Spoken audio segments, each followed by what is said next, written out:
Hello दोस्तों, नमस्कार। आज हम जानने वाले हैं पश्चिम वाहिनी जो नदियां है, पश्चिम में बहने वाली जो नदियां है उनका शॉर्ट ट्रिक। दोस्तों, हमारा जो ट्रिक्स है वो क्या है? समतलन। ठीक है। स फॉर साबरमती, म फॉर माही, और त फॉर तापी, और ल फॉर लूनी, और न फॉर नर्मदा। तो दोस्तों, आज हम लोग सिर्फ शॉर्ट ट्रिक्स ही नहीं जानेंगे, इसके बारे में पूरी डिटेल्स में इसकी जानकारी जानने वाले हैं। ठीक है। तो दोस्तों, जितनी भी नदियां हैं लूनी नदी को छोड़ के, ठीक है, लूनी नदी को छोड़ के जितनी भी नदियां हैं चारों के चारों वो मिलती है अरब सागर के अंदर।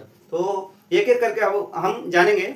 सबसे पहले हम जानेंगे साबरमती नदी के बारे में। तो साबरमती कहाँ से निकली हुई है? राजस्थान से। राजस्थान में आरावली जो पर्वत है वहां से निकली हुई है, और राजस्थान गुजरात होते हुए अरब सागर के अंदर मिल जाती है। और इसकी टोटल लेंथ कितनी है दोस्तों? 371 किलोमीटर। ठीक है। अगली नदी है माही नदी। दोस्तों, जो माही नदी है वो विंध्य पर्वत, कहाँ है ये? विंध्य पर्वत एमपी से निकलती है, और एमपी, राजस्थान और गुजरात होते हुए ये अरब सागर में जाके मिल जाती है। टोटल इसकी जो लंबाई है वो 583 किलोमीटर है। ठीक है। सब चीजें याद रखना बहुत जरूरी है दोस्तों, क्योंकि आजकल एग्जाम में यही सब चीजें पूछी जाती है।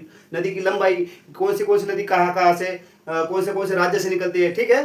तो अगली नदी जानेंगे अभी, वो है तापी नदी। ठीक है। तो तापी नदी एमपी में जो सातपुड़ा पर्वत है उस सातपुड़ा पर्वत से निकली हुई है, और वहां से ये सातपुड़ा से महाराष्ट्र, सॉरी एमपी से महाराष्ट्र, महाराष्ट्र से गुजरात, और गुजरात के आने के बाद वहां पर अरब सागर में ये विलीन हो जाती है। दोस्तों, इसकी टोटल लंबाई जो है दोस्तों 724 किलोमीटर है। तो अब अगला नदी जानेंगे दोस्तों, जो है लूनी नदी, जो सबसे अच्छी नदी, मतलब अच्छी बोले तो अलग नदी है। बहुत से लोगों को याद नहीं रहता है। लूनी नदी को लवणता वाली नदी भी बोलते हैं। क्यों बोलते हैं दोस्तों? क्योंकि ये जब राजस्थान के थार वालवन, मतलब जो रेगिस्तान है, वहां से जब निकलती है तो कुछ कुछ एरिया में इनका पानी खारा हो जाता है, मतलब नमकीन जैसे हो जाता है। ठीक है। नमक जैसे लगने लग जाता है, इसलिए इसको लवणता वाला नदी भी बोलते हैं। तो दोस्तों, तो राजस्थान में जो थार जिला है वहां से, मतलब थार के रेगिस्तान से निकलते हुए ये गुजरात के कच्छ का रंग जो है उसमें जाके विलीन हो जाती है, और ये किसी भी समुद्र में नहीं मिलती है। ये बालू की वजह से, जो बालू है उसी बालू की वजह से उसमें विलीन हो जाती है और वहीं पे लुप्त हो जाती है। ठीक है। और इसका जो टोटल लेंथ है वो 495 किलोमीटर है।